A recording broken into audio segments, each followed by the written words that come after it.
Hey, what's going on, guys? I've kind of got, my fly reels about ready to de-rig for the weekend.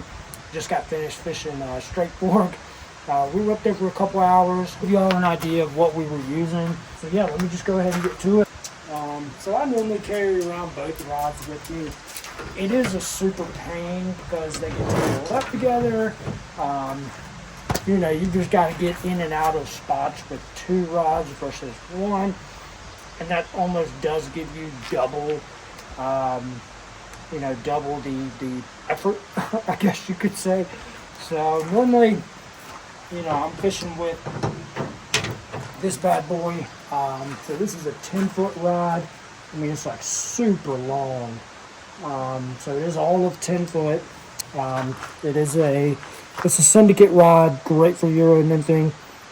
So it's a 2-weight, 10-foot rod. Freaking awesome. I love this thing. And a lot of people starting out fishing, a lot of people will ask, like, I need a very stiff rod, like a 5-weight rod, this is a 5-weight. And basically what that means is 2-weight, super lightweight. The action is going to be extremely sensitive when you catch a fish. It doesn't matter like what length the rod, because I've got this right here.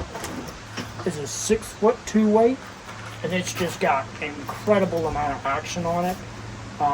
So you can see 6'2", 2-weight. Yeah. So Adam Cabela's. I use it every now and then for very small streams.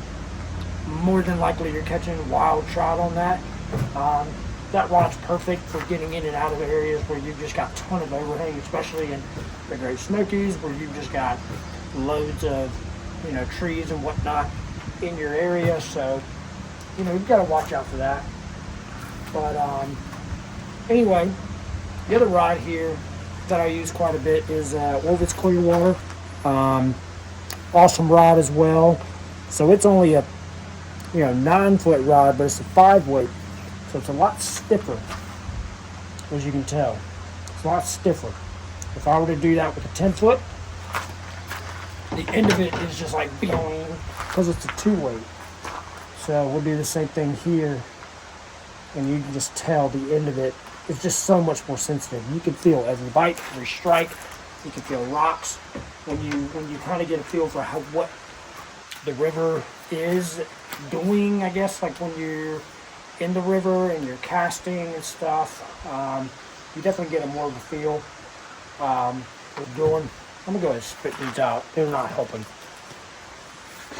So what we're looking for in a setup depends on what you're doing.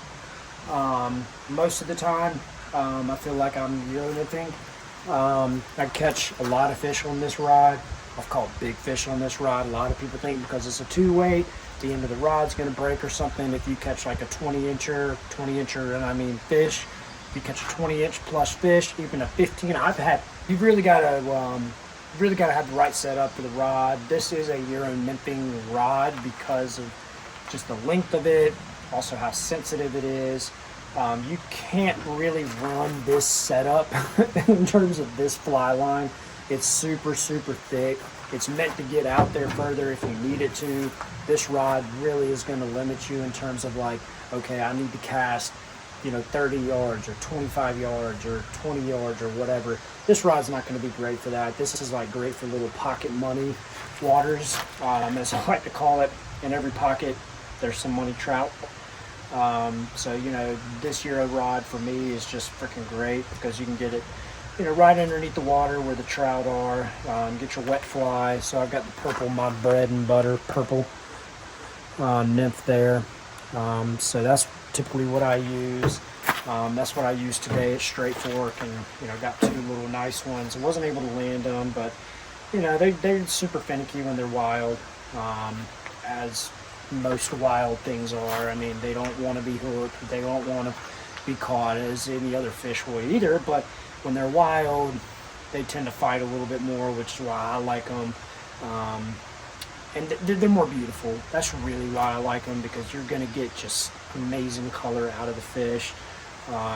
It's just a whole different experience when you're catching wild fish, and you just know, like, if you're able to land one I mean, you're just talking the most pure trout, the most pure form of species in terms of a river fish that you can really get. And anyway, I catch a lot on this.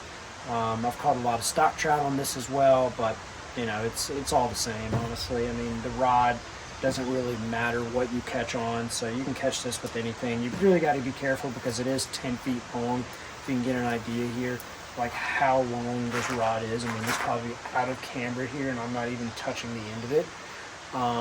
So you've really got to be careful with like overhang, like in this house. I mean, obviously if there were brush and stuff like that were that high, you'd have to be careful of that when you're casting, and especially in your back cast, even in your forward cast, because it does go so far. You want a 10-foot rod. Another questions would be, why do you need a rod that's so long? You know, your rod length gives you more flexibility in certain spots. So you've got certain spots where it's like, okay, if I go any further, I'm going to spook the fish. 10-foot rods are great because you can just kind of like, you know, put it into the hole and let it drift down. And a 10-foot rod, 10 out of 10 times is going to be perfect for you, and it's going to be, you know, just super helpful in terms of like getting to like really tough to reach spots, and even like low cast. If you've got some overhang, low casting down into it is also super effective. Now with euro-nymphing rods, the one thing you do is you kind of cast and you like hold the rod up, because you want to see that there needs to be zero slack in the line, right? Like zero, right? So you cast and then you put your rod tip up and you let it go down, right? And you cast, let your rod tip come up, completely up, and let that rod down into the whatever water column you're trying to get into, whether it's high or low, or, you know, it's going to take a couple casts to figure out, okay, this is the depth of the water, this is, you know, a couple inches above the depth is where the fish are going to be feeding. Excuse me. So anyway, yeah, that's kind of how a euro-nymphing rod works. Completely, and I mean completely different in the setup of a rod like I have here on the for this clear water.